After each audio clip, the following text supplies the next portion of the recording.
Good afternoon, everyone. You're here with Perry Carter. Today, I'm here with Coach Carter to discuss with him what it's like being the HR in sports. And I want to thank you for giving me your time today. Thank you, and my pleasure. Now to the questions. So the first question I have, I want you to briefly describe your duties as a coach, specifically in the recruiting area. Well, one thing as a coach, obviously, you get a chance to mentor young men, young athletes, and all that.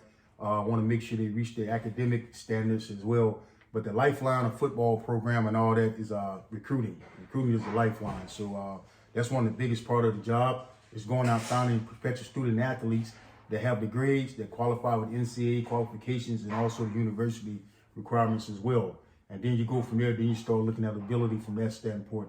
But the recruiting aspect, that's going to be the lifeline. Obviously, that's going to give you job security because you go out and get the best recruits. Obviously, you're going to win, so you sustain more and you stay there more. But that's one of the biggest deals of the challenge of the job.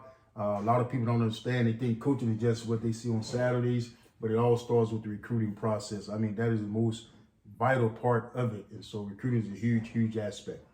Oh, yeah. A lot of people don't know about all that, like the details into it. So that was an important and a good answer for that question. What do you enjoy most about coaching?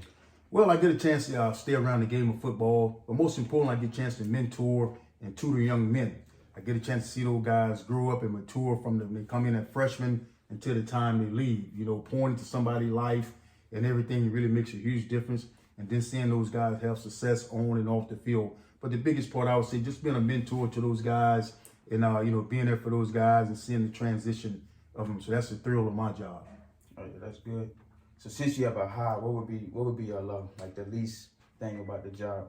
Well, some of the things now, with college athletics, the way the trend is going now is everything is a win-win now. So sometimes, unfortunately, with this business, you don't get a chance to see that young man that you recruited. You may not get a chance to see him graduate because you may go on for another job as a coach. So that's one of the downfalls. And now with the transfer portal and the NIL deals as well, guys are kind of voting to where the most money is. Or, hey, I'm going to go to this school. It's a bigger school. So therefore, you don't get a chance to really develop those guys and you spend all the time with those guys like you could. So that's the downfall of it now with the new stuff. Again, transfer portal, graduate portal, and also the NIL deal.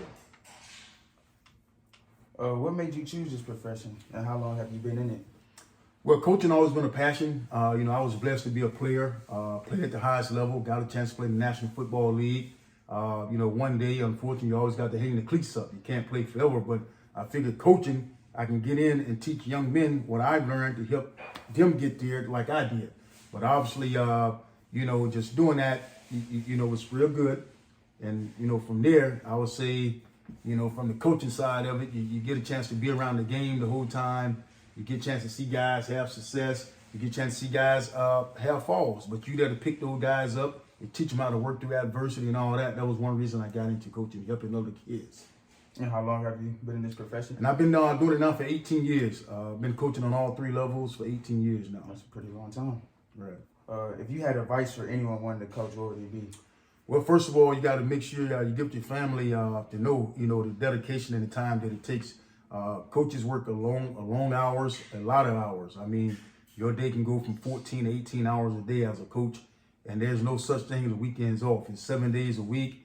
It's 24 hours a day, so it requires a lot of time. So obviously, you got to have a family that's understanding of that. That's you're gonna be away from home a lot because you're in the office trying to come up with game plans and schemes, trying to make sure you guys are doing what they're doing in the classroom academically. Then you're working with the recruiting aspect of it. Then you're working with the traveling aspect of it when you start getting into competition games and all. Just a lot of time requirement. Yeah, with all that time away from home and from the family, would you advise any college graduates to become a coach or? Well, my advice would be to them, you better make sure your heart is into it. It's something, you really got to love it to do it. You can't, there's nothing where you can be kind of half in. I'm not sure, dude. You got to be all in, full steam ahead if you're going to do it. And just know, again, it goes back to a lot of your time is going to be spent here at the office away from your family and doing other things like that. So I advise them to really make sure that they know. But most of the guys in this profession, they really have a love for the game. They have passion for it. So they'll know if they really want to do it or not. But you got to have some girth with it. Hey, man, stand power. There's always going to be ups and downs and all that. That's part of the business. But the main thing is just the time constraints of it. A lot of people don't understand that. Yes, sir.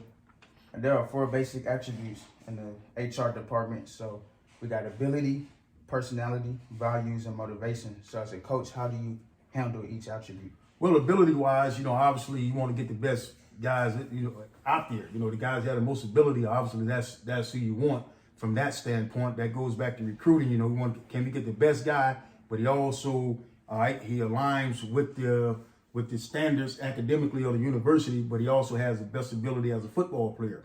Now, the thing with that, if you want him, there's 1,000 other universities that want the same guys you're chasing for in recruiting as well. But the ability thing, you always want to get the guys that have the most ability. Therefore, it's going to make your program more successful. And what was the other attributes? Personality. Personality. When you come into college athletics, obviously you have a big roster. You can have anywhere between 120 to 130 guys on the roster.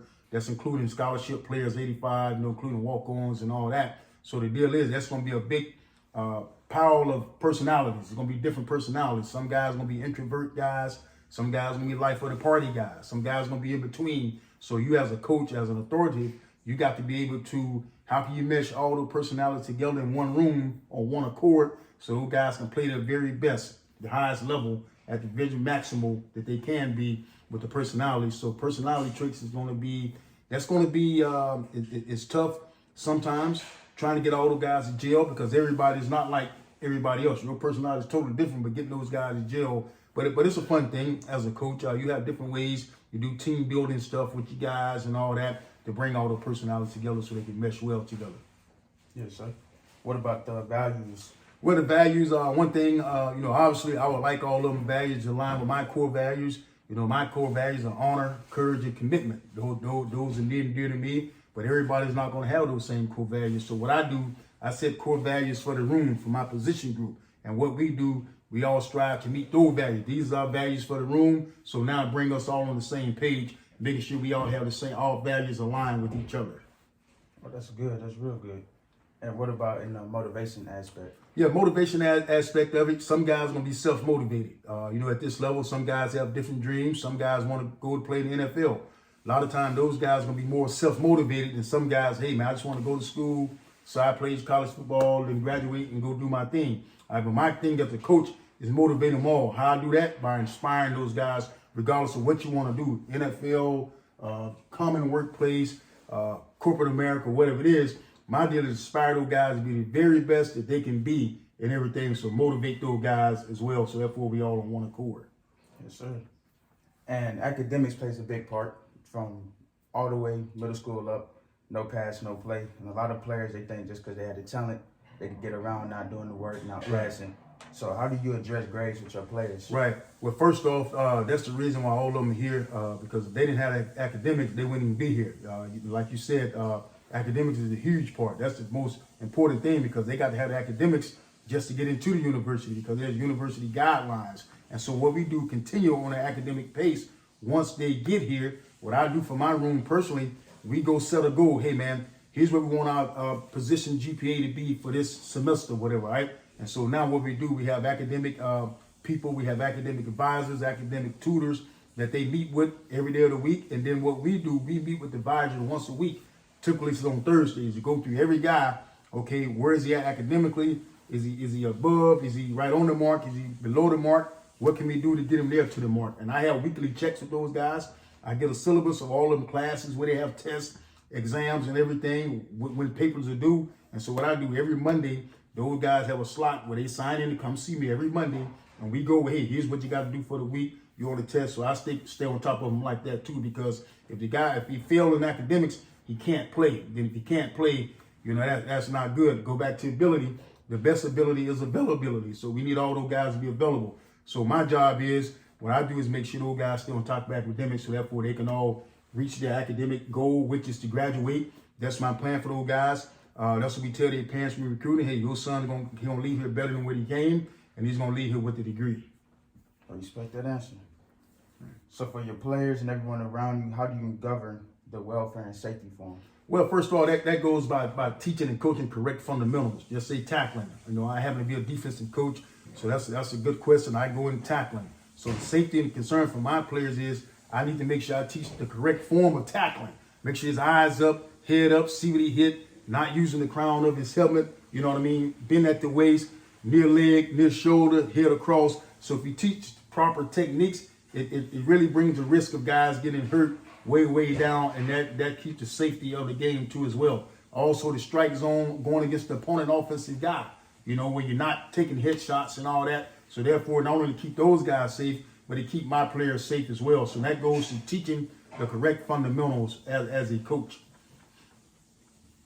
And as far as trust, because that's a lot of things today that players struggle with coaches and coaches struggle with players, is the Right. trust. Right. So when players come to you with something confidential, how do you handle that? Do you go to other coaches about it, or do you keep it to yourself? How do you handle it? Well, you know, trust is is gained, first off. But when a player come to me, trust now depending. If it's a personal matter, no, I do not go to other coaches. That player has his trust in me that he can come to me and confide in me. So when he comes to me behind that closed door, it's he and I, especially if it's personal. Example, okay, hey coach, hey, my girl caught me doing this and she scratched up my car and busted my windows out. Okay, how do I handle that? That type deal. So no, that stays strictly between he and I. You know, and everything. Now, if it's a deal where it's a university policy issue, where okay, maybe now some harassment going on, where this girl say I sexually harassed or whatever. Now he coming to me, now I have to go to the other coaches, to my supervisor, the head coach, to let him know now, because that's the proper chain of command. That's the way, through our training, to make sure everything is set up so we don't get the university in trouble. But if it's on a personal matter, where it's involving the player, something with his family, relationship, no, that's strictly between he and I. It doesn't leave my office, so he can trust in me like that. So we keep that strictly confidential. Yes, sir. Well, that's all the questions I have for you today, Coach. So I want to thank you for your time and sharing these good answers with us. And that's all today.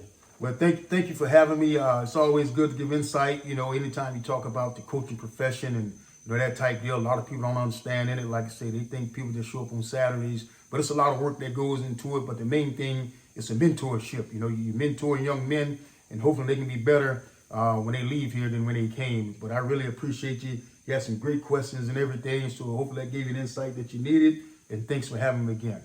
Yes, sir. Thank you.